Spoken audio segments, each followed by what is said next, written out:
మహాభారతం ప్రకారం 8 వాసువులు ఉన్నారు. వాళ్ళని celestial being or elemental gods అని అంటారు. ఈ 8 వాసువులు ఒకసారి వాళ్ళ భార్యతోని భూమి మీదకి ఒక చిన్న ట్రిప్ కోసం వచ్చారు.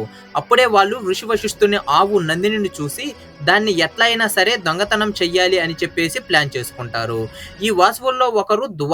ఆయన ప్లాన్ ప్రకారం అందరూ కలిసి నందినిని ఎలా అయినా సరే దొంగతనం చేయాలని అనుకుంటారు. వశిష్ఠునికి ఇదంతా తెలవగానే వాసువులకి ఈ శాపం ఇస్తాడు. వీళ్ళు మనుషుల్లాగే పుట్టి మనుషుల్లాగే కష్టపడాలి అని. వాసువులు చాలా రిక్వెస్ట్ చేస్తారు.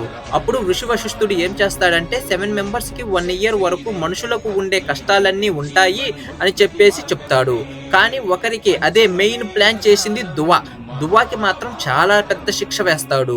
భూమి మీద నువ్వు ఎన్నో ఇయర్స్ బతికి ఉంటావు, ఉన్నంత వరకు నీకు పెళ్లి అవ్వదు అని చెప్తాడు. అందుకనే గంగాదేవి ఈ 8 మందిని శాప విముక్తులను చెయ్యటానికి వాటర్‌లో ముంచి చంపటానికి చూస్తుంది.